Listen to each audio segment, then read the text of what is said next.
Welcome, everybody. Back to Victuals Radio right here on ripradionetwork.com. Happy Hump Wednesday, everybody.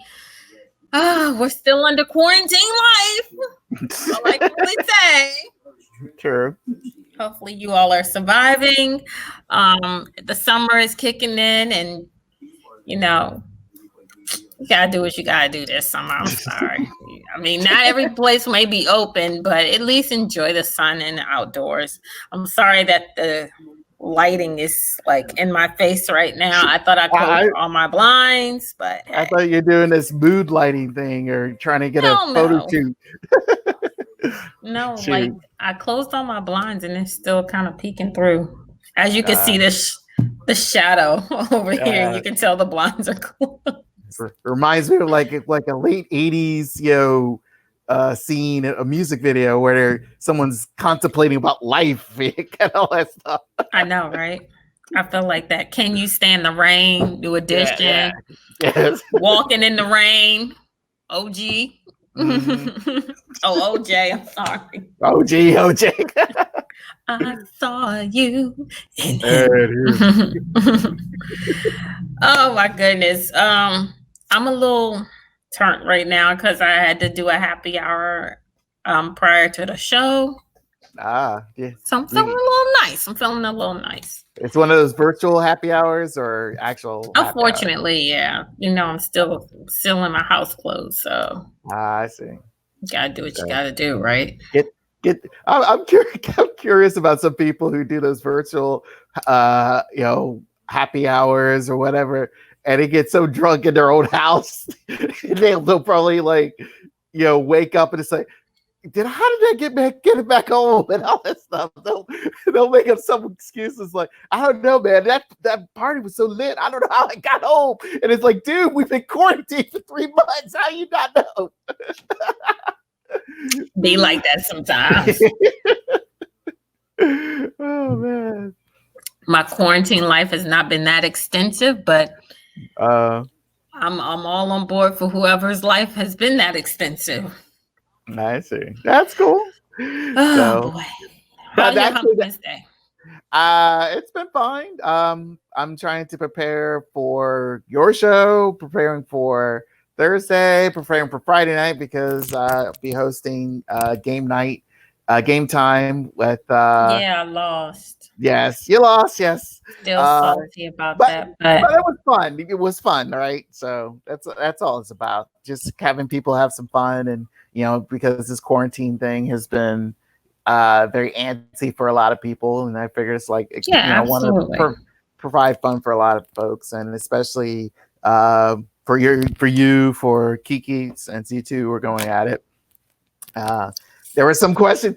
Honestly, there were some questions. I was hoping for you to answer. I try to make it simple because, like I said before, my music library is very eclectic.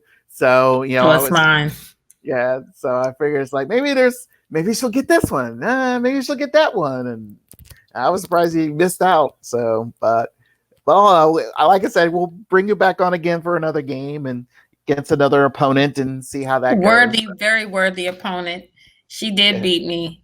Yes. That Elton John one, I was like, how did I not know this? You two were so, it's like, you two were so confident of getting an Elton John song. And it's like, because I love Elton John. Like, I have the whole collection on my phone as one of my playlists.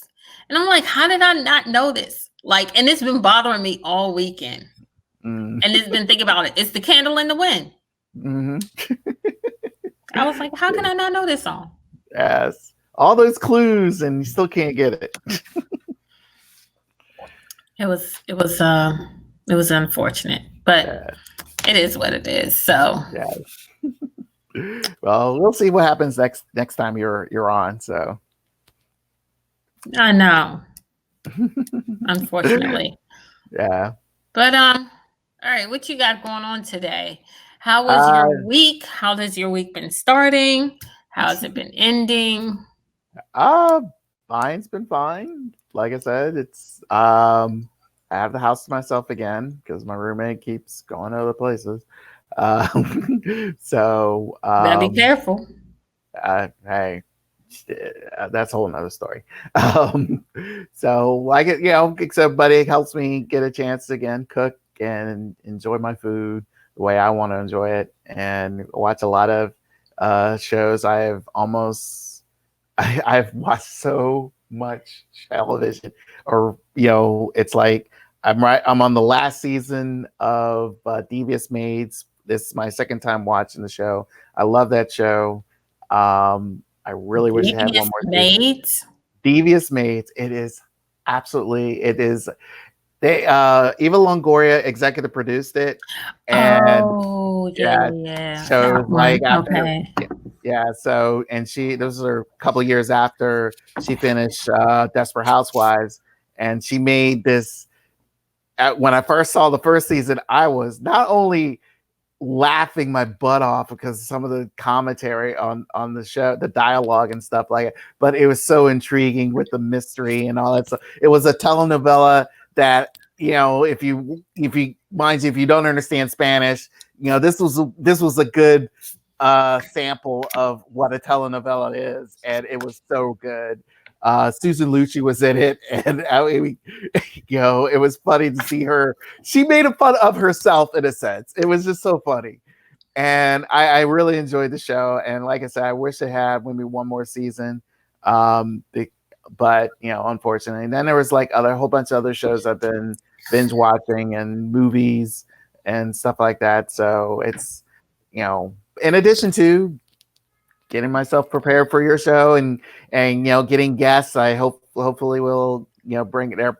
Was chatting with somebody on Instagram about coming onto the show this past week, so and things like that. So she's a money person too, so it's interesting to see how she feels about certain things. But all just Eva Longoria, I'm sorry to go back to that. She did another show after what was it? Real Housewives? I forgot the name of the show.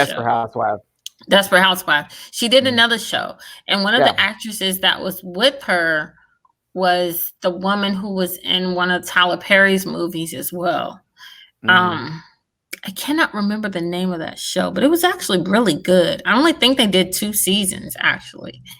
Was it a comedy? Comedy, drama. And it was on ABC.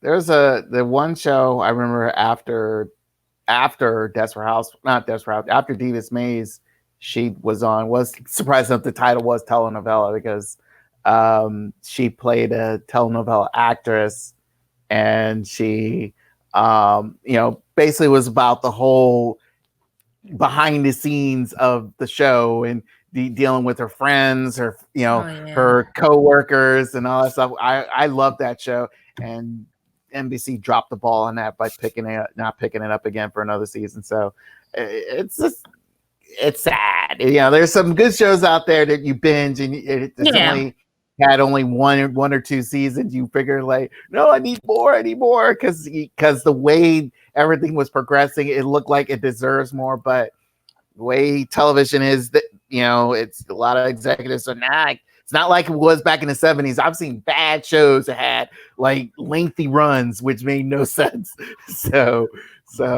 I think she put out some really good work. So hopefully, she does. There'll be more down the line, maybe once her son gets a little bit older. Absolutely. So, but anyway, but at least but as of this, I can tell that, like I said, we've been for a week. Our mind it's been fulfilled and things like that. But a lot of people having more and more problems, more and more issues, and that's why I figured this topic discussion later in the show. I entitled it "The Social Ticking Mind Bomb," because of the fact of not only quarantine life, not only we have the Black Lives Matter issues, police brutality, Trump and his craziness, 45. 40, 45. There's this other stuff popping up, it's the people who've died, family members who've lost who lost members of their family from COVID. They can't bury them or any of that situation, or some another fulfilled accident, or better yet, another person who died from police brutality, which I've recently noticed on my Instagram the last few hours, so to speak, and things of that nature. So everything is like piling on. In addition to your personal stuff, like your kids just driving you extra crazy now because summer has kicked in and they haven't been in school in 3 months. You got your dealing with your spouse or your partner, and they're driving you insane because they haven't given you the good loving you've been needing, or in certain cases, you're about to drink your water on. You haven't gotten good loving because you have nobody to get good loving from. So the thing is like everything is going crazy. We're here to help your psyche because we're trying to find ways to relieve all this. So hopefully, not only the show, but maybe there's other reasons why things are getting piled up mentally for you all. But also in fashion visual news, there is, surprisingly enough, we have an airline that got fined even during this quarantine life. And then there's also, surprisingly enough, there is a group of people who want to keep Aunt Jemima face on the boxes. I heard about that. So we'll tell you more about that. And of course, there's some also a place where they have a unique way to lure in customers by dressing up the staff as beekeepers. Let me ask you, Brian, have you been out yet since certain phases of the cities have opened up? I have gone back to the studio, let's put it that way. So done some shows there, and I visited my dad during Father's Day. So we had some very, very interesting conversation. Aren't they all interesting when it comes to parents? Let's put it this way, when you are in the adult age, the adult age of parents, where you have those conversations that could go beyond talking about sports and comic books. When you start getting but when you start talking about politics, and your politics is completely different than your parents, that's a whole level. That's a little different. That's a conversation. I'm glad me and my parents on the same page on that one. See, you barely got some understandable parents. My dad, I'll briefly say this. He let me be a free thinker. I mean, let me, he didn't berate me with a lot of, how he viewed things. He said, "Hey, I'll let you think how you think." So it's like, so that, which I kind of like, and that's all I'll pass along to my children. I'm not going to berate them. It's like, no, you got to do this, got to do that. I feel that's not, I wouldn't say good parenting. It's just a sense of fact you're allowing your child to develop their own view of how the world is, and that's what my dad did. So because if it was just the way he thinks, especially now, and if I ever absorb that, oh please, in the world, send me somewhere else, because I was like, no way. I just no. I always try to find a medium for a lot of things, and when it comes to his conversation with him, it's like I don't know where a middle ground is with that conversation. So I just let him have his rant and go on to the next topic. Understandable. I mean, not everybody is going to be on the same boat, of course, when it comes to certain political views, especially ones that are so old school that they're not willing to keep up with what's going on right now. Right. But hey, it is what it is. We're going to take a quick break. And we're going to come back and we're going to get right into Fashion Victual News. Because I know you got some news for us right here on Fashion Victuals Radio, ripradionetwork.com. Rip. You've never looked at a woman and been totally vulnerable. Known someone that could level you with her eyes. feeling like God put an angel on earth just for you. Could rescue you from the depths of hell. And you wouldn't know what it's like to be her angel.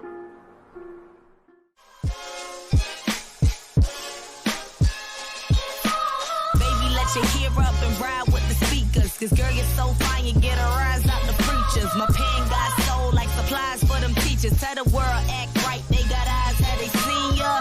Cause girl, them 10 lines is just being signs. And the college, and it's gotta be a compliment. Yeah, you know, just the older you. When shit you birth the whole world, girl, it's older you. I make amends for the men's that was cold to you. But you kept your head high, that's what you supposed to do. I applaud that, all snap, floss that. That's Keenan and Kim, girl, you all that. Baby, let your hair up, they always trying to keep it down. But me, I'd rather see you crown. Let your hair up, they ain't trying to see you rise. You shouldn't even be surprised. Let your hair up, you gotta let your hair up. Wanna see you let your hair up. Baby, let your hair up.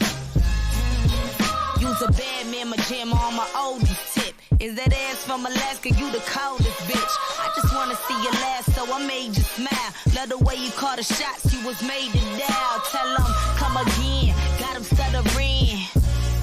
You the catalyst, be like da-da-da-da, damn. Girl, you fabulous, just a little compliment. Why them niggas kinda sin, give them the tough time, you know that kinda 10. As for me, I believe in you, I would never put you down, I see the me in you. Baby, let your hair up, they always trying to keep it down. But me, I'd rather see you crown. Let your hair up, they ain't trying to see you rise. You shouldn't even be surprised. Let your hair up, you gotta let your hair up.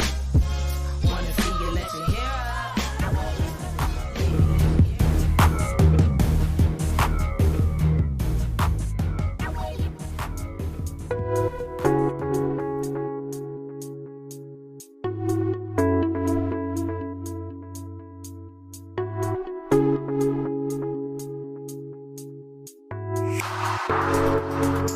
Welcome back to Fashion Victuals Radio right here on ripradionetwork.com. Let's jump right here into Fashion Victual News. Brian, what do you have for us this evening?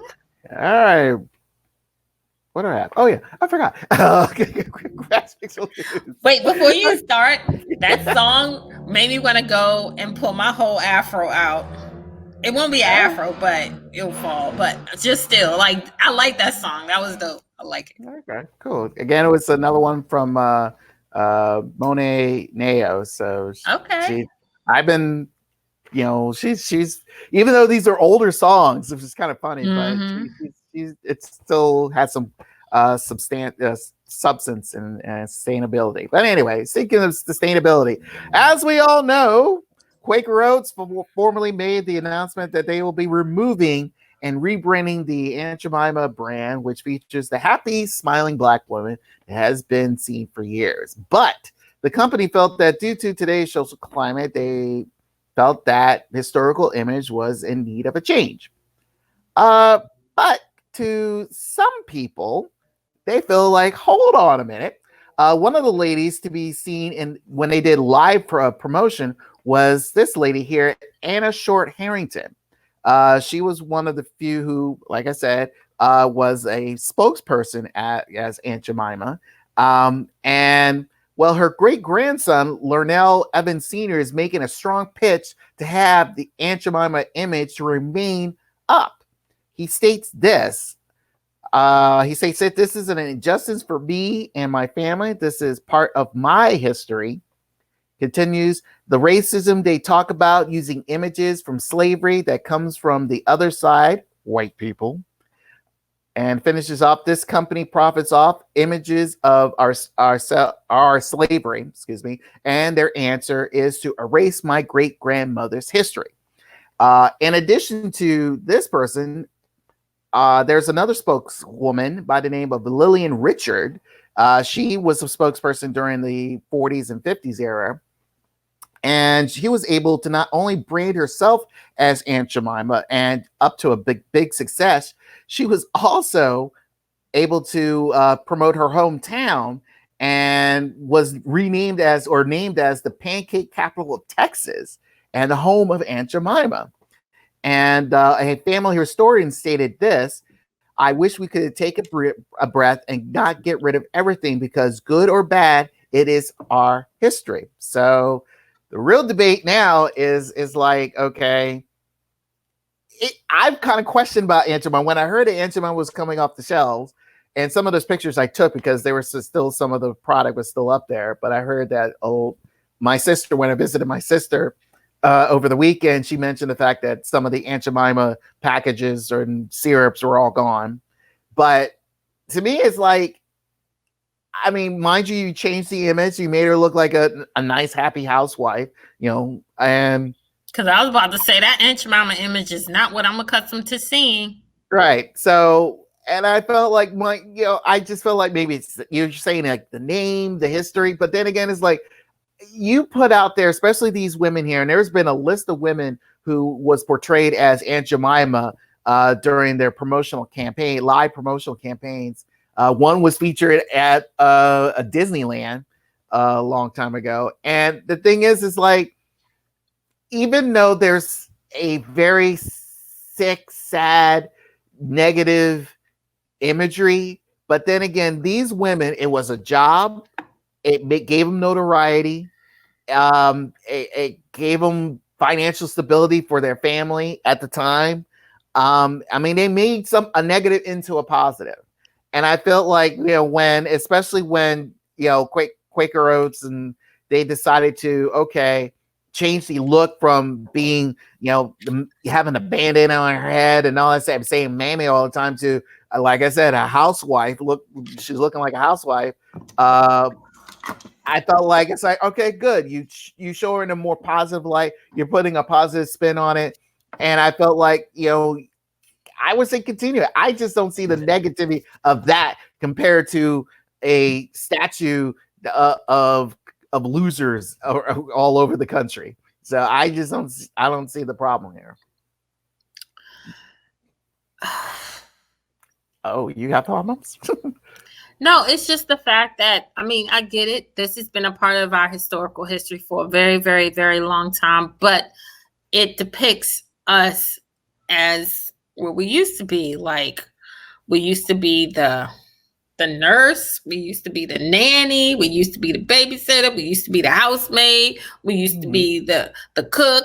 It depicts everything that a Black woman was when they were in house during that time. And it's like, damned if you do, damned if you don't. Because the family looks at it like, this is part of our historical history. This is our great grandmother. This is part of her legacy, this, that, and the third. But us as African Americans, we see that as degrading, that we keep being reminded of the historical history that we went through. Well, mind you, which ones? Because really, I never heard the complaint. I've yet to hear a complaint. I usually hear, when I hear Aunt Jemima, I usually hear it as a joke half the time. And especially among ourselves, like, But they want to remove it because they feel like it's part of what the negative part of our history used to be. Right. And I get it. I get that. But there is somebody who is like a representative for the family who is saying that the family does not want to remove their great grandmother's picture. And it's like, what do you do in a time like this where there's been petitions signed to remove it and all this other stuff? It's like, what do you do at this point? I think, well, the thing is, I really feel, especially let's say with Aunt Jemima and future, with Uncle Ben's and probably Cream of Wheat, because those are the other images that are now in question. I got a box of Cream of Wheat in my I leave it. I mean, right huh? I said, I got a box of Cream of Wheat in my pantry right now. because it gets to the point where you have to realize, it's like, look, you rarely see Black faces on any packaging anywhere, and you got, then these are like the big three right now. So Uncle Ben's, Aunt Jemima, Mrs. Butterworth. Mrs. Butterworth, I question Miss Butterworth, because I think just that's like an Oscar. It's like, this is an image of a woman. That's it. I mean, mind you, everyone will debate. The labeling was the part of the apron. I understand that, but there was no distinctive image like Aunt Jemima. I know Mrs. That Butterworth was definitely distinctive. okay. Yes, I remember. Look, I remember Mrs. Butterworth when they had the stop animation. You know, where she was able to talk to the kids, and it's like, oh, have some my sweet, tasty syrup and all that stuff. I thought it was fun. I thought it was interesting. My sister told me this, reminded her of like, I wish Mrs. Butterworth would talk to me when she was a kid. Those are the things. It's like. I always view whatever negative when you're a kid, those negative thought process don't kick in until now. And I think that's where I feel that this whole debate about the image of what we were back then, especially just in the 70s and 80s, because that's me right now. I viewed it as like, oh, there's a black person there. I mean, because you rarely see it. You know, you rarely saw ourselves on television unless it's, you know, Good Times or the Jeffersons, and you rarely saw us in anything else in any type of form of publication until probably the 80s. So it was like, come on, it's like now you're gonna wipe it away, and because you have a guilty conscience. I just felt like, nah, just this is history, but leave it up there. Mind you, you did the proper thing by changing the imagery of it. You know, get rid of the mammy look and put in, like I say, a modern day housewife. So I rather have she that. looked like somebody's grandmother. Let's put it like that. She looked like my grandmother at this point. Her auntie. I wouldn't say she's a modern day housewife. Yeah, she looks like someone's hot auntie. Let's put it that way. She definitely looks like somebody's grandmother to me. Well, maybe a Claire Huxtable. They're the early years of the Cosby Show. Anyway, now again, a lot of people are flying again for some odd reason. And guess what? If you know anybody that has flown Spirit, tell them that they are the bravest people alive. And then they'll probably tell you. Tell me about it. Yeah, they'll probably tell you that the accommodations were horrible. The reason being, between January of 2017 and June 2018, passengers were denied, but they were also designated as volunteers, which is kind of weird, from boarding and informing them that they were entitled to cash refunds in lieu of travel vouchers. Now, that's what was stated by the Department of Transportation, who concluded their investigation on this matter. They stated this: we determined that in oversale situations, Spirit would first solicit volunteers to give up their seat in exchange for future travel vouchers, reaccommodations on Spirit's next available flight or flight on another airline, and hotel accommodations if needed. If there were not enough quote-unquote volunteers, Spirit would then deny boarding to passengers involuntarily based on time of check-in. So pretty much it's like, hey, if you could catch another flight because we're kind of overbooked or we're too heavy, but then again, if you miss your flight or if we don't get enough volunteers as you became a volunteer, you're screwed. So now here's the funny thing. The Department of Transportation has fined Spirit for only $350,000. That's it. That's it. It doesn't seem a lot, but to Spirit, it could be almost like $1 billion. So yeah, thank you, Spirit.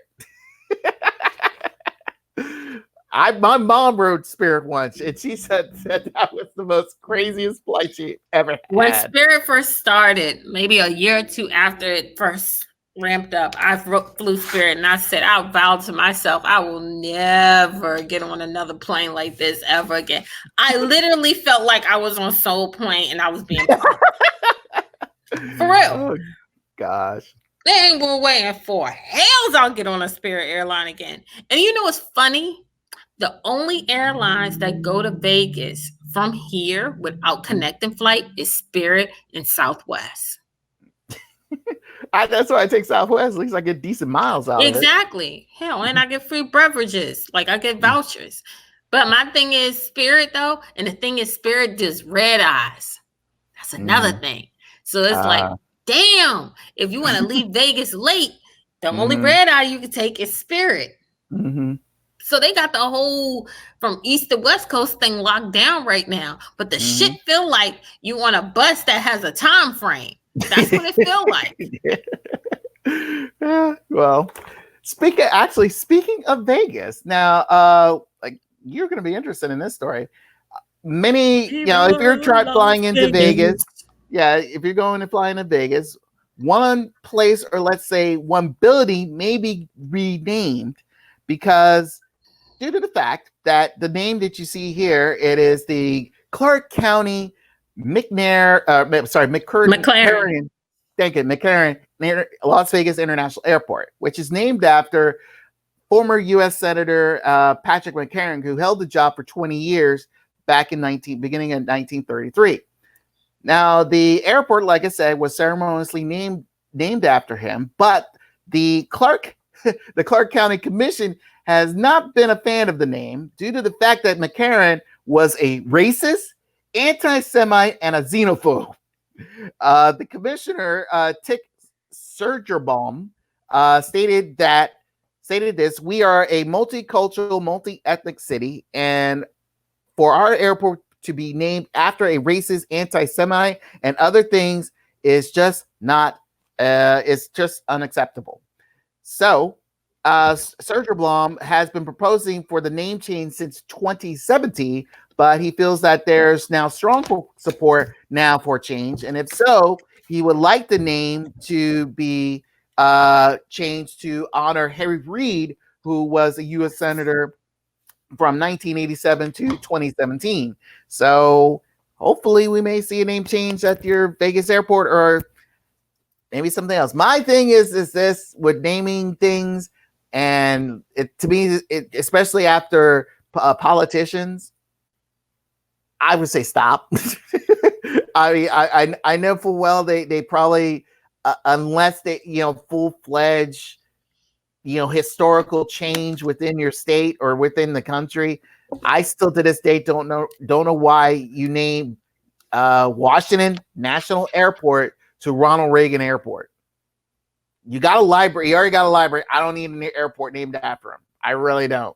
And I feel like it's like, look, you already got Washington. It's named after George Washington. You don't need another one. So it doesn't make any sense. So and technically, George Washington wasn't even the first president, but I'm gonna mind my business. Honestly, I don't give a shit about the Vegas airport. I get what they're saying. They don't want it to represent what history has portrayed. If they want to name it after the new senator, I guess.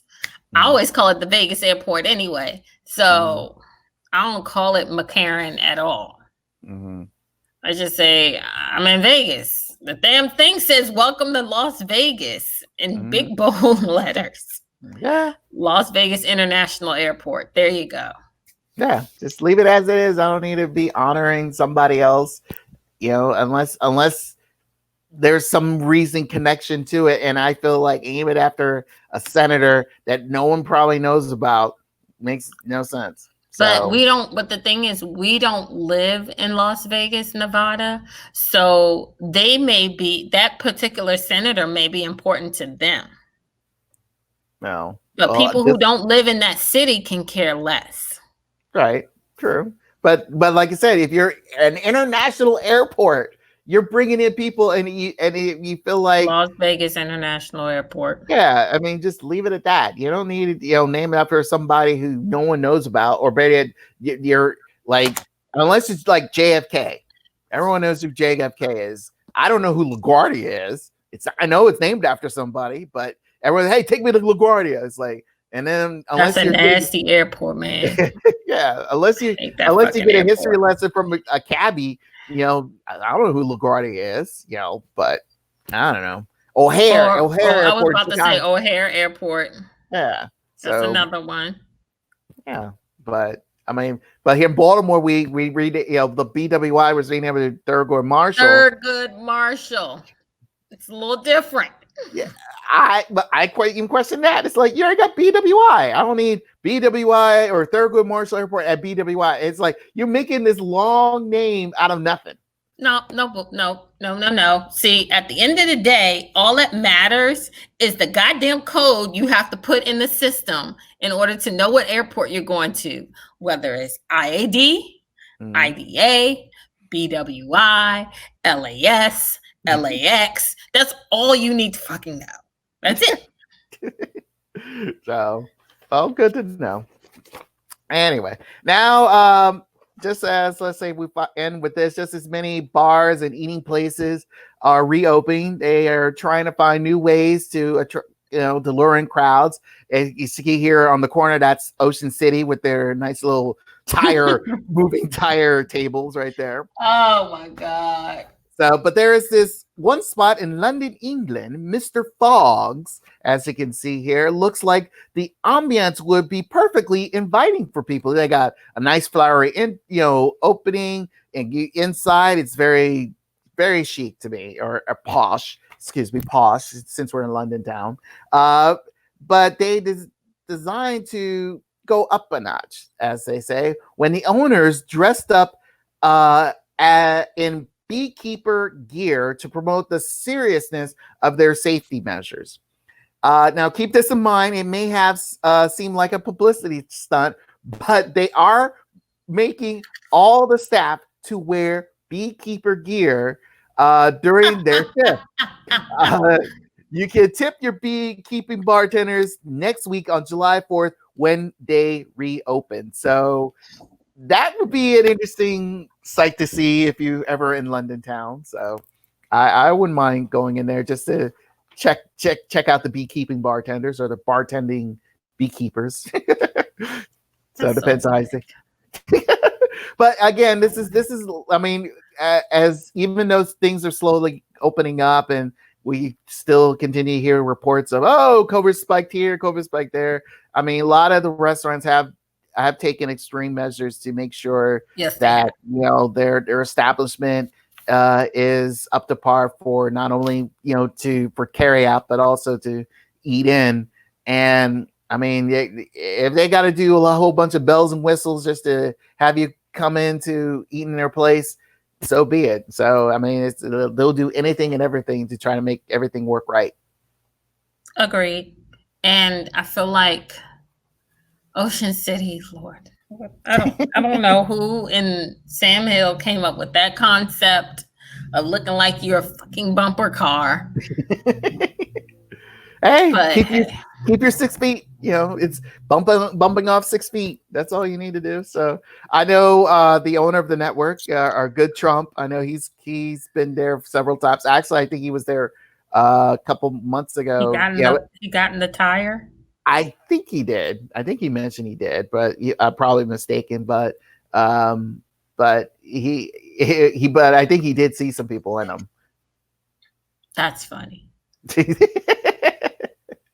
But hey, fellas, again, I think it's like I said, it's something to bring in the crowd. It makes it fun for everybody in a sense too. Also, like I showed you the picture last week with the Japanese restaurant that had a whole bunch of Komodo dragon cutouts, in everyone's seats and things like that. So you kind of wonder, it's like, okay, this is interesting, but I wonder how the food tastes like. Oh, let me pop in and see what it is. So, right. I mean, they'll do anything. So right now it's desperate. I mean, it seems like it's a desperate times, but I feel like it's right now. It's a start.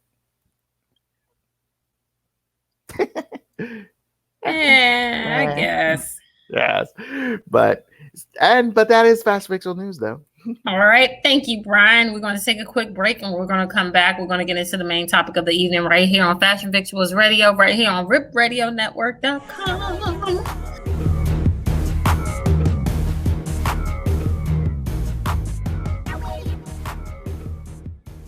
Welcome, everybody, to Fashion Victuals Radio, right here on RipRadioNetwork.com.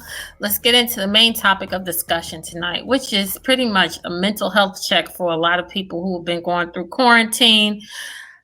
Black Lives Matter, dealing with the death of family members and friends who've lost their life due to COVID-19 throughout this pandemic. How's your health check? Or mental check, should I say? Mine in particular? Yeah. Mine's been fine. Everyone keeps asking me that same question. So how are you? How are you feeling? It's like once this thing began, I already know what I needed to focus on. So I figured it's like, look, I got the main thing. I've learned has always been about working out helps your endorphins, helps your make you, I wouldn't say happy, but just keeps your spirit up and things like that. So I've been I kept doing my walks, working out. I have a nice little home gym, and I just kept at that to try to get in those 2 to 3 days a week type of thing. I'm not trying to get into any bodybuilding competition anytime soon. But the thing is I knew ways to keep my morale up. And then in addition to catching up on shows and playing video games and things like that, I know ways to keep myself I wouldn't say distracted. It's just that I know ways to keep my morale up. I've known people who are knee deep into watching these news reports and then feeding me stories about oh, I heard this person died, that person died, there's numbers have increased, blah blah blah blah blah, and it's like, okay, get away from me. I mean, that's to sadly say, even though they're your friends or whatever, and it's like, oh, I hear Uncle Joe got it now, and it's like he's been coughing, since Saturday or whatever, and hope he get, I don't know, he's gonna make it, and it's like I don't need to hear that. I mean, it seems quote unquote selfish, but really, it's like, look, to keep your sanity about this, about keeping your mind right and all that stuff. This is one negativity that I really don't need. And especially on, like you said, adding on to the news reports where they shifted from talking about the COVID quarantine and all them issues, and then Trump and his craziness, and then the Black Lives Matter movement kicked in because what happened to George Floyd, and just sparked up to where it's like enough was enough. And I felt like it's like, you're right, enough was enough. And that's why I felt like, where it got to the point where a lot of everything was slowly opening up, but not really, because a lot of the states were kind of curious and not curious, but just concerned about opening things up fully. And you got to see all the, those protesters at certain state houses, and one demanding, with their guns, with their guns, showing their guns and yelling in front of police officers and stuff like that. And demanding is like, I ain't wearing a mask, I want it open, I need to go back, blah blah, work or whatever. And then to add on the fact is like when Black Lives Matter kicked in, everything was peaceful protests and all that stuff, and except for certain places. But it went to the fact is like, hey, all right, another brick on this huge foundation we've created in our lives. And then you add on the simple fact of now it's like we keep seeing those images over and over and over again. That's one thing. Again, stress on your psyche. And then on top of that, we add into where we have, again, Trump and his crazy rhetoric again about that. So, and it just things of that nature just keep piling on. Mind you, I don't have kids, but I can understand that someone like our good friend, Miss Candace, I mean, she could be going crazy. She could be, but I know that she's doing her best. She always puts her spirit in mind. She mentions on her Instagram from time to time that she has some down days, but then again, she always puts some positivity out there and things like that, for not only for herself but her children. I understand for couples, maybe like your sister and her husband, they probably had some crazy down days here and there, but I know within their faith and what they believe in, and they find ways to keep their morale up and things like that, especially times of craziness. So, but I can ramble on.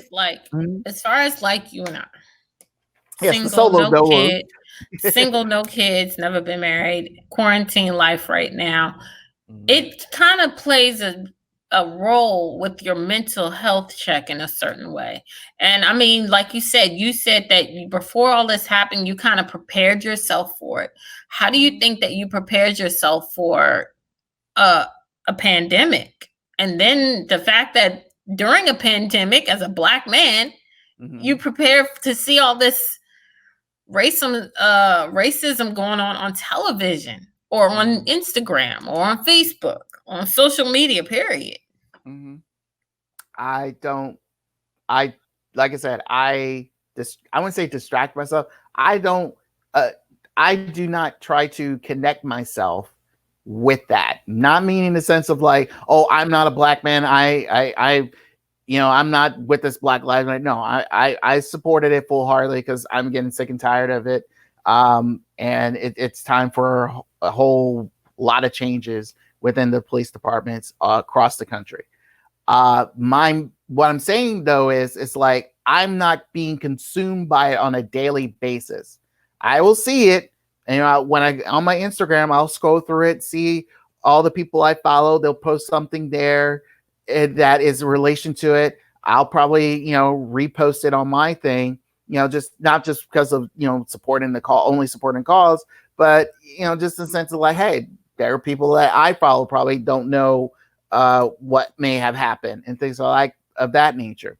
So with that in mind, but I'm not going to be fully diving in, being on a computer or watching my TV, watching 24-hour news and having a whole bunch of people who are totally, I personally feel, are totally disconnected. Make you that shit. Yes. Yeah. They will literally, because based off whatever they're going to say, either they, support whatever cause they're doing or against the cause that they're talking about.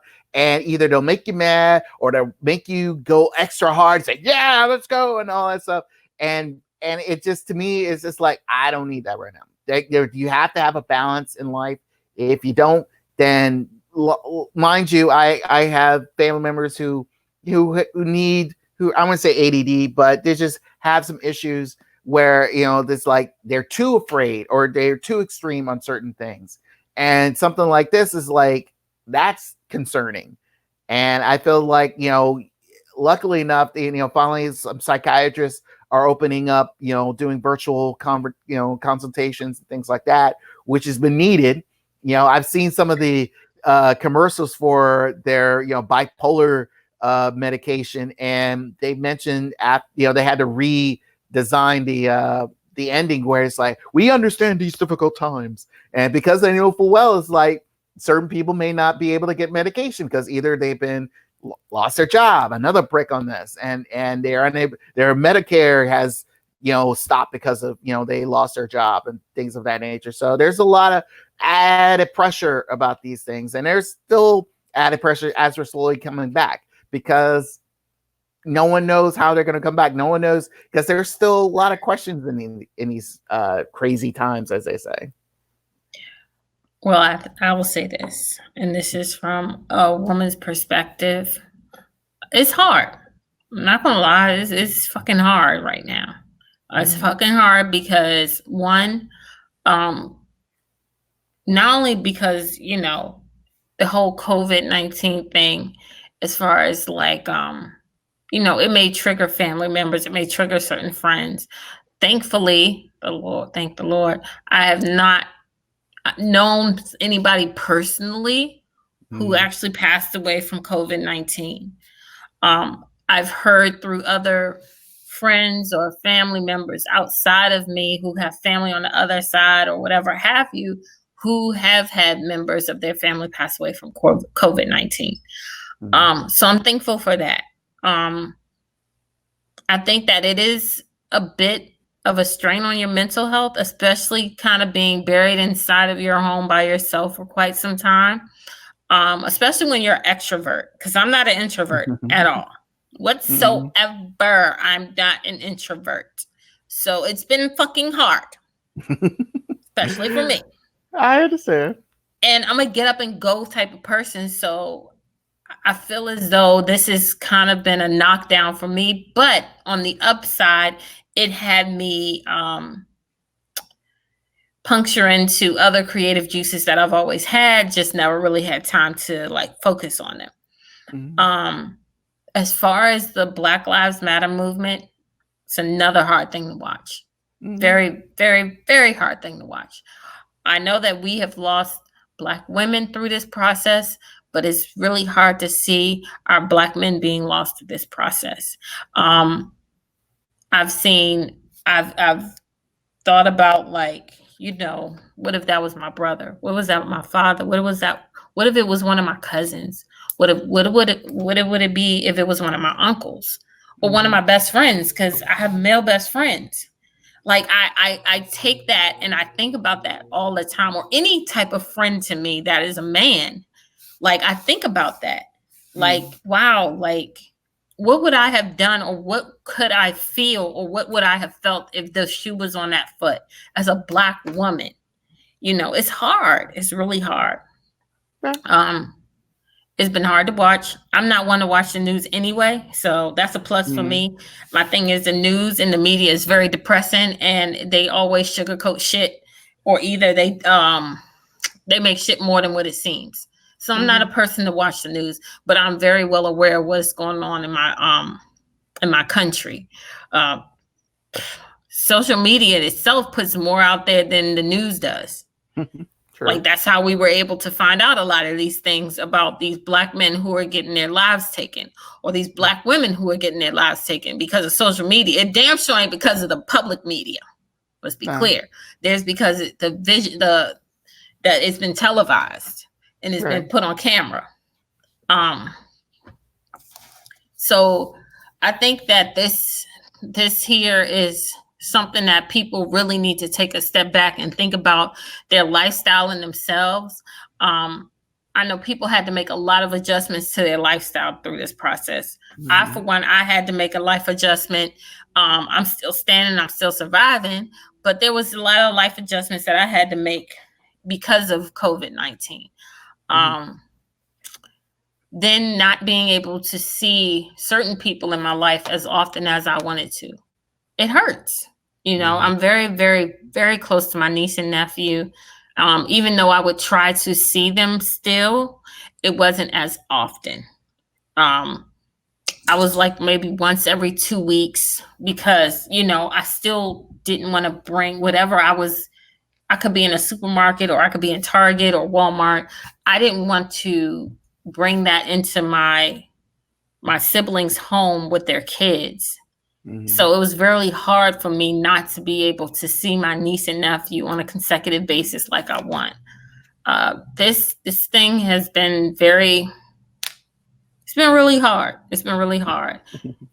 And then trying to go out into this world right now while we're still under protest, while we're still going through riots, while we're still going through trying to get a police reform, it's in watching certain shit, it's hard. Like I'm literally like watching my own back, and I shouldn't have to do that. It's hard. It's tough. It's really tough. Right. I get it. Trust me, I get it. As you know, let's put it this way. I mean, like I said, I do have a roommate, but like I said, since this began, this back and forth thing, I mean, just the person does support me and things like that, be concerning, but there are times where it's going like, okay, it's kind of overbearing. This is like, let me do me, I'll let you do you when we're good. But then again, if certain things come and transpire, then yeah, I got your back, and we'll ride the waves together, as they say. But at times there I feel like my main thing, reason being, like I say, I was prepared for all this is like, because I've always said to myself, it's like, I need to be the coolest headed person in the room. Good for you. Because of the fact of when it comes to like at my job, in television production, things like that, and especially when you're a director and stuff like that, if everything is, and especially when it comes to live television, everything's chaos. Everything, you're getting news feeds from here and there. You're getting crazy commentary from producers and anyone else in the background and things like that. But your main focus is make sure the production goes smoothly as best as possible. So I've learned that through my years of being in television production. So in this, to me, sad to say, is a production. And I have to be cool-headed, cool-minded, and so that way my responses are clear and coherent. That's making sure that whatever is said to me is clear and coherent, so I won't misinterpret anything of that nature and stuff like that. Mind you, I have Well, been. Why do you feel like you have to be cool and calm? Or is it on a professional level, or is it professional and personal level? Both, because there are certain things in that will arise, and people will wonder, who is the right person to talk to, who's the right person to have a proper, clear conversation with, and especially something of traumatic occurrences. So if it's not me, then, and if let's say if I have, perfect example would be a car accident. So if you see 4 family members who I wouldn't say who are either partially involved in the accident, you have either one is fully injured and can't speak at all. You have probably one who's 2 are probably traumatized. So you try to find the most coherent person who saw this accident among the 4, let's say the 4 people who are in this accident. So unless it is unless they are too extremely, that's why you sort of you have to take breaths and remain calm. And so that way, and that's why, any officer will talk to you calmly to make sure it's hey, you okay? And it's yeah, I'm good. Are you coherent? Yeah, I can answer you any questions you can. So that way, when it comes to certain situations, you can speak clearly and things like that. If you're agitated, if you're upset, you're, whatever, just your mind's about to explode. Mind you, you're the wrong person to have a conversation with. Well, I think that a car accident to me would be.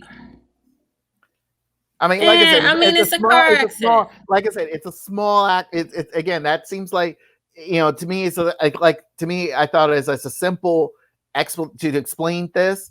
That's how I see it. Now, for somebody of this magnitude, of all this magnitude, of how to keep your household safe from God knows what else is going on around there. Yeah, you gotta have a cool mind. Like gunplay. Huh? Be like gunplay. Yeah. Keep my Glock and my Bible right next to me. There you go. You can say that, but mind you, it's I'm in a situation where it's I feel like I'm trying to keep my sanity when I have one person another person who's telling me this, oh, we need to do this, and this. And it's okay, you're piling up too much stuff. Calm the fuck down. But that's how they are, because those people the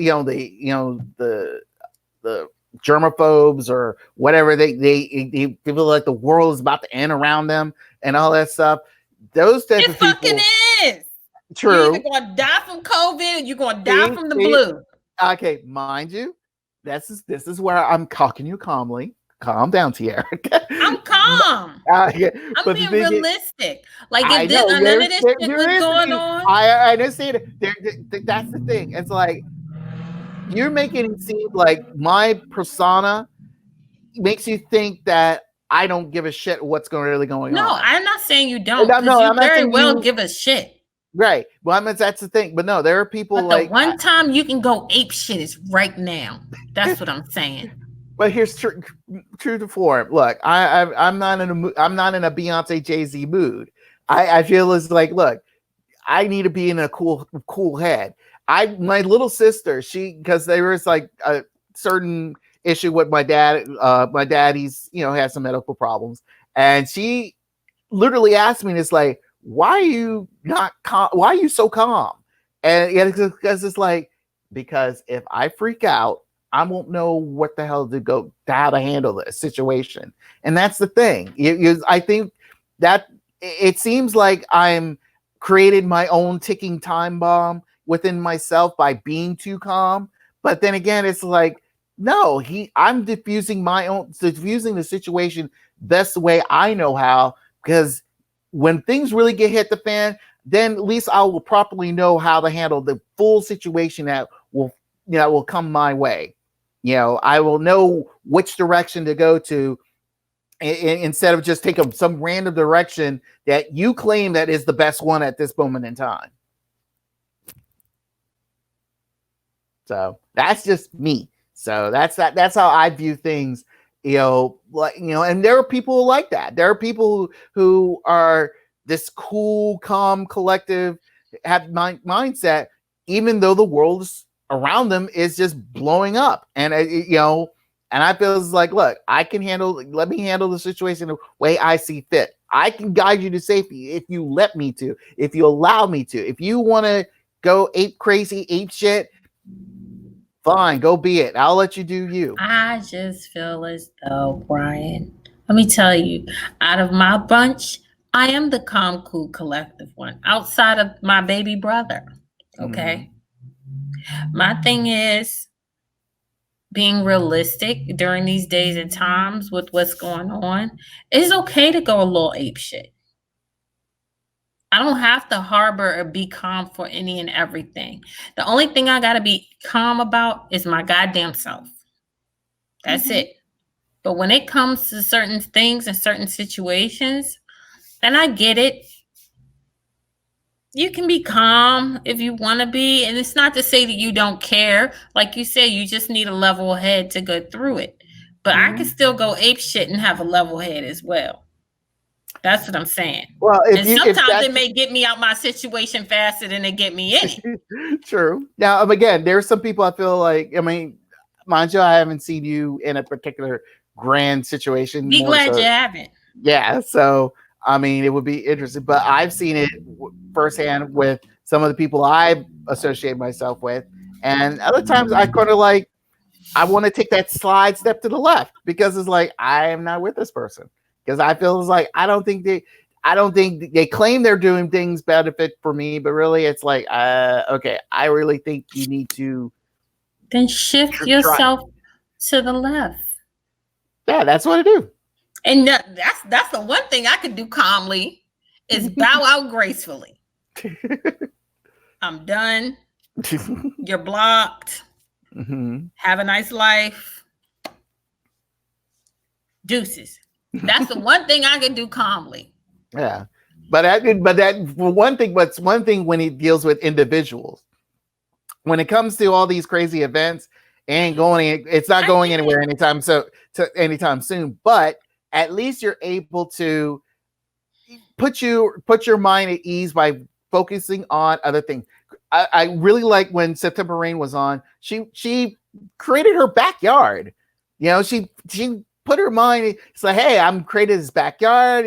She wanted to build it for her OnlyFans thing. Unfortunately, she had to move. But hey, she put her money and mind into creating something beneficial for her and her mindset. I've seen people who continue to do, created their own podcast, new podcasting. I've seen people who, again, continue to work out from home, and things like that. So the main thing is like, look, unless you're full into the Black Lives Matter movement, unless you're fully into, supporting whatever thing you want to support in, that's fine and dandy. But there got to be a time where you got to pull back the reins. I feel so. Let's put it this way: I feel sorry for someone like Angela Rye. I really like her. I really think she's a great person to listen, and especially these crazy times. But I swear to God, I don't know. I feel like there has to be some moment in peace for her somewhere. I hope she has it, because every time I hear her on her podcast or whenever I see her on television, it seems like she just wants to not only cry but hurt somebody, because of the fact there's just too much shit going on. And I don't think, it's one thing, she able to find some peace of mind somewhere. But then again, when I see it on television, I feel like you want to hold her hand. It's like, baby, it's all right. You can get through this, because this is it just takes some time to get through it, and we really need to, of all this that's been going on. Mind you, it is election year, so I mean it's piling over. This is, like I said, we are living in do the right thing. This is do the right thing right now. Everything is boiling over. All the stuff that we saw in that movie was just piled up, and it just boiled over. So hopefully, if there's some promise, some good promise down once December 31st, 2020 hits, because hopefully this by January 1st, 2021 comes, all this shit will be gone. And unless, mind you, there'll be some hesitant haze over it. But I just really wish that, again, the mindset of everybody is peaceful, calm, and we can get through this, just by, not fully focusing on all this craziness surrounding us. You focus on the craziness, it will consume you. I mean, it's a balance. Mm-hmm. I think there's a balance. You have to be aware of what is going on around you. Let's be clear. True. Again, before the riots and the protests happening, before George Floyd's death, I was fully prepared to go through a 2020 purge, because I'm like, if they gonna come get me, they gonna come. I'm gonna go out swinging and with a bang. Period. But I think that it's a balance. To me, it's just a balance. Like you could be aware of whatever's going on around you and self-aware of what's going on around you, but you don't have to indulge in it. Once you start indulging in it, then your feelings get caught up in it. Right. And I get that part. But when I indulge in it to my own extent, I feel like it is rightfully so that I can get upset and mad and hurt and angry at the things that is going on around me. I could be the same way with COVID, but I wasn't. Mm-hmm. With COVID, I was just like, well, this is Mother Nature was like, screw all y'all 2020 is ruined. I'm gonna make sure your asses don't go nowhere. So I was like, all right, cool. I gotta stay put. I gotta sit down for a while. I gotta just do me for a while. Then it was the curfew. People were salty about that. It was like, all right, well, gotta be in the house by 8:00. Can't be out here past 8:00. If I go past 8:00, what's what's my story? Like, what I gotta tell the cops just in case I get pulled over. Mm-hmm. And then this happened. Mm-hmm. The death of George Floyd. What set off a blaze in America. Let's be clear, not just in one state. Right. 49 states it set off a blaze. And a few parts of the world. Yes, it did, internationally. And then I was like, now I'm mad. Now I'm angry. Now I'm hurt. Like during a pandemic. Why are we going through this bullshit during a pandemic? Nobody in that video had a face covering, gloves, anything through a pandemic. I was mad. I'm sorry. I didn't even see the entire video. I couldn't watch it. I could not watch and sit there and watch a man's life be taken through that video. I couldn't watch it. But rightfully so, I am angry. I am mad. Do I need a level head for something like that? Absolutely not. Now, I ain't going out here to DC and rioting and protesting. I get that. Y'all might think, you saying all that, but you ain't going to go protest. No, the hell I'm not, because my safety is still in risk. My safety is exactly still at risk. I'm still liable to catch something, coronavirus. I'm still liable to get hurt myself through the popos. Let's be clear. And your dog is trying to get in the shot. Oh yeah, she's needing her attention right now. So therefore, what are you talking about? I'm just like, I have every right to go ape shit, but I can go ape shit to a certain degree too. I don't have to be quiet. I don't have to be silent. I could talk the way I want to. I could use my platform. I could use my social media handles to say what the fuck I feel. Is it right? Like I said, everyone is entitled to how they feel about certain things. It's some people react to certain things differently. I react to what's going on differently than somebody else. But and to me, that's my way of diffusing my ticking social bomb. It's the only way that I know how this is like. Look, I gotta focus on what is at hand. I gotta keep a level head. I know I would love to be in a box and scream the loudest and all that stuff. It would be needed, but really it's just like, will that change anything? I mean, yes or no. I mean, it will probably be a good stress relief for some, but for me, it's kind of like, all right, I yelled. All right, I broke some furniture. Okay, all I did was, you said, it's a stress reliever for some. Yeah, it's a stress relief, but in the end, it's like I got to clean up my mess. I yelled for no reason, unless just to yell. I mean, it doesn't help me as than it would for other people. It to me is just like, look, that's why I work out. That's why I exercise, and because that to me that's my stress relievers. Those are, sad to say, since I'm home alone, yeah, we, the selfies, acts, are stress relievers, but I mean, this whole thing, as of right now, as you can tell, a lot of people are going crazy because they're antsy, like you said, and it's more than just the extroverts. It's just everybody in general, everybody around the world. Those who you see really upset and angry and all this. So those are the people who have been antsy for the first 2 months before George Floyd got killed.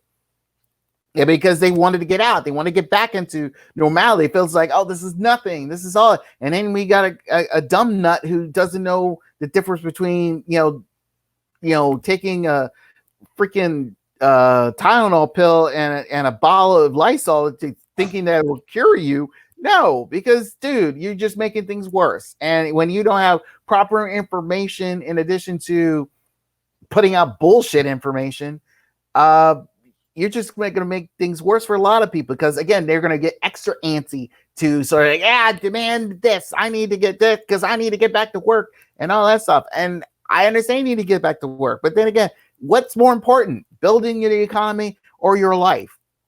You can't build the economy if you're dead. It doesn't make sense. So again, thinking of how to process all of this and how to progress afterwards. Like I said, what I'm doing and what you're doing and what anyone else is doing, if you have certain ways of how to handle this stressful times in your life, then so be it. If you know what if you feel what you're doing is good, then continue on doing it. So, and hopefully, once we get out of this, you'll be a better person out of it.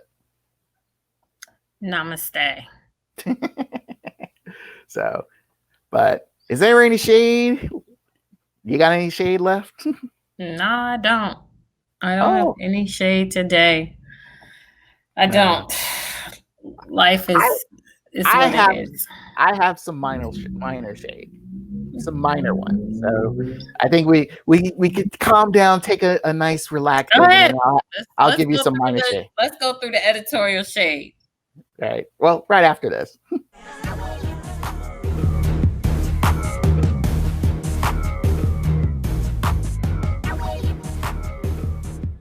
Everywhere, we be getting money everywhere, yeah. They don't even know, they be throwing shade everywhere.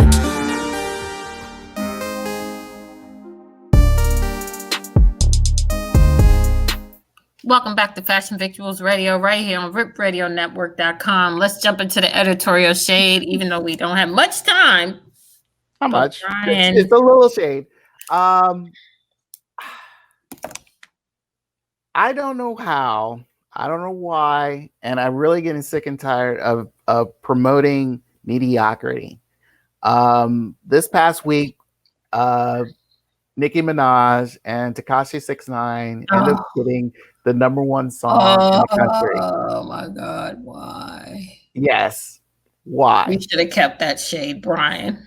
That wasn't even worth talking about. My thing is, let's put it this way. I feel like why are we doing this? At its finest. Yes, I just these guys, especially. I mean, mind you, I don't know how Nicki Minaj ended up becoming 6ix9ine's, cheerleader, out of this. But I just Cone at its finest. I just feel like, look, the song ain't all that great. I feel like you guys were desperate, and this proves to me that I saw like the list of the top 10 songs in the country, and I'm like, I don't even recognize any of these artists because mainly I don't listen to them because they're not worth listening to, and it's just sad to see that something like this and this Black Lives Matter push. I've yet to hear like an anthem song. Remember back in the 80s and 90s, whenever there was some civil unrest, we had songs like, Self-Destruction. We're talking about, that song came out when you had a whole bunch of group of rappers coming to dare to talk about police brutality back then. You don't hear shit now. Nothing. You know why? Because all the artists who would probably be doing something right now is under scrutiny. Yeah, and they're under scrutiny. J. Cole, Kendrick Lamar.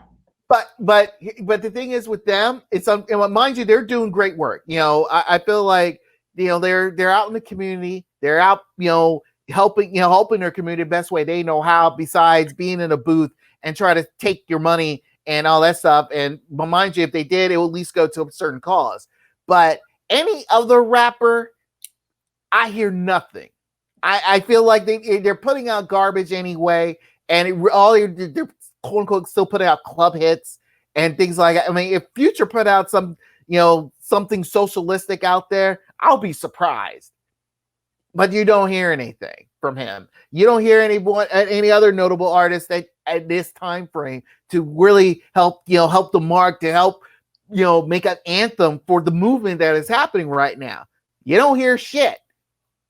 And it's kind of sad that you have a guy who just got out of jail for snitching, and then you got the supposed, and he's wearing rainbow wigs. Let's be clear. Yes, and that too. And then you got the supposed queen of rap.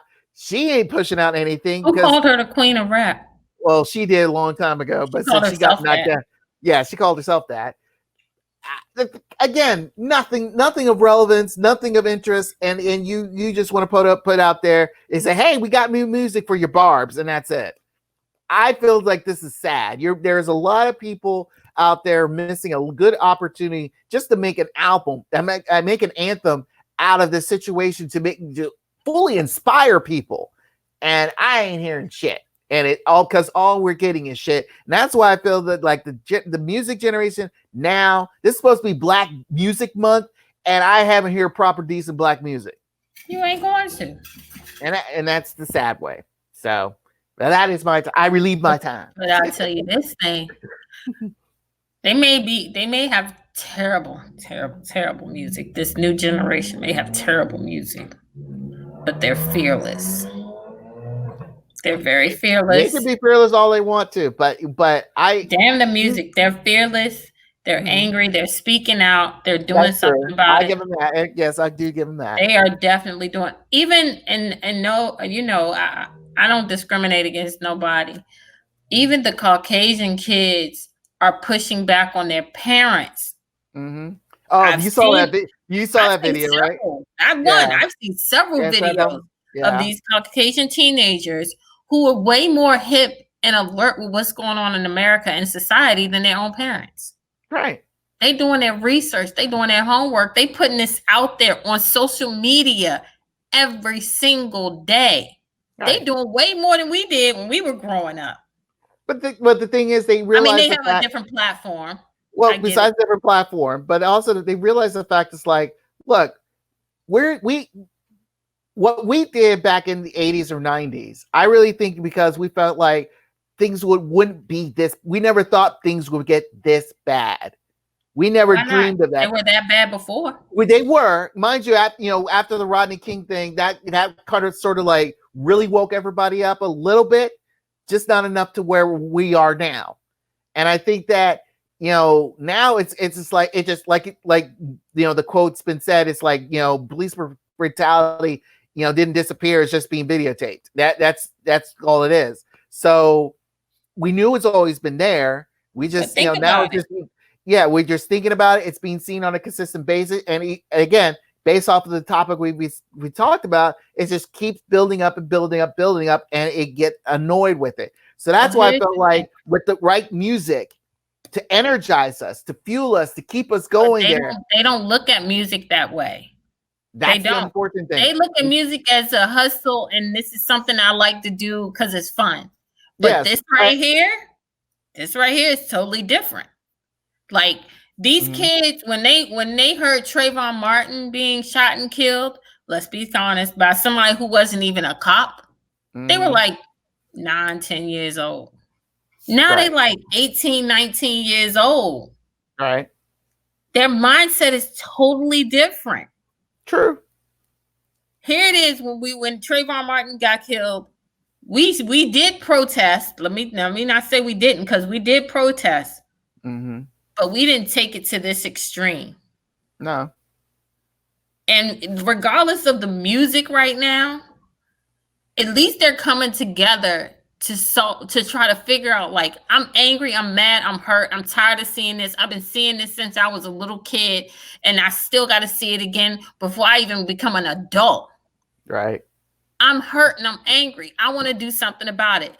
But the only thing that is wrong with them is that they don't have the adult guidance to give them that push to be there. Because because of the fact that it's like certain adults now, it's self-serving. That's why I never trust Al Sharpton. I never, why he's still popping up everywhere. I never understood why Reverend Jackson. I'm glad he's kind of stepped out of the limelight. Somebody call Reverend Al Sharpton the ambulance chaser. Which he kind of is lately. So that's why I feel like someone like I need the newer voices sometimes, but then again, sometimes the newer voices are kind of like, okay, I don't want to say, like I said earlier, kind of need to dial it back because sometimes you go way they don't know how to, because they don't have that leadership and that guidance. Right, that's what I'm saying. Yeah, right. This is how we need to do things. Right. That's why, surprisingly enough, I feel like the right person who can lead us through this, he'll say some things, but they'll step in and step out whenever I wouldn't say feel like it, is President Obama. He's the only cool head in the room because he knows what was like, look, if I step out there, everybody will be calm, everyone will listen to what I got to say, and everyone will know full well is like where we need to go. But then again, I feel like the really second best person to have a level head and have some guidance for all these young folks is Michelle. So it's kind of like those are the two people you kind of. But here's the thing: we can't put them in that position because they've been there, done that. I understand that. They were the first family of the United States of America. I understand that. But if it's not any musical artist out there with an anthem, and if it's not some actor or whatever, and if it's not Beyonce, thank goodness, the only right people with the right mindset to really guide these young folks to another level is the one person who kind of started this this movement in a sense, even though a lot of people feel like they didn't do anything, but really it's like, look, they, like you said, we're the first family. It is Barack and Michelle. Those two, can guide this young generation because, mind you, they are the inspiration. It's like anybody can be president. A black couple can be in that White House. That is not a maid. That's not a servant. Not a Secret Service member. No, they are the president and first lady, or they can vice versa. Be the president and first husband.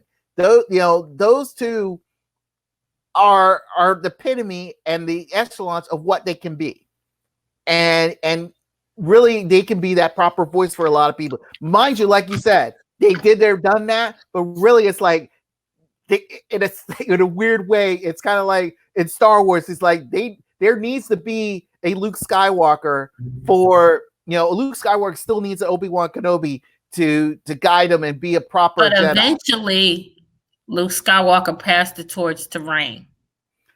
But Rey was still inexperienced. Doesn't matter. She was mature enough to handle certain situations to get herself out of right or wrong, and to save her people, right or wrong. I say wrong because I feel Rey was that's a whole nother topic. Regardless of how young she was, she stepped up to the plate. And even though she's still young, she could still grow and mature into the position she's in. And that's just how this younger generation is.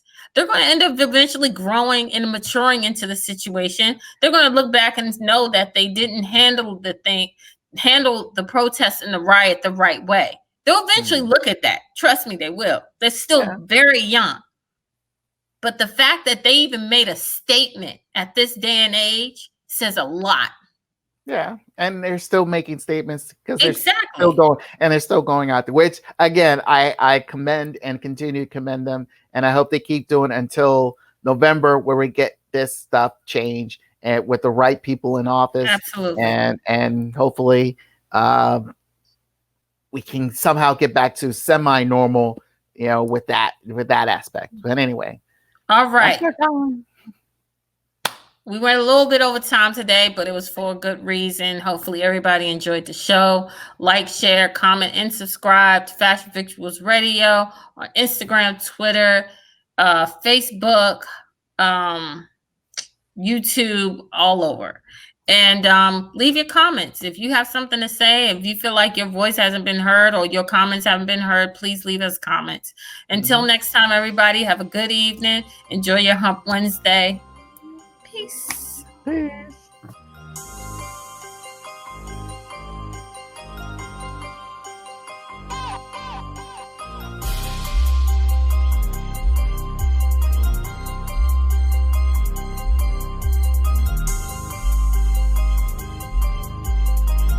Jack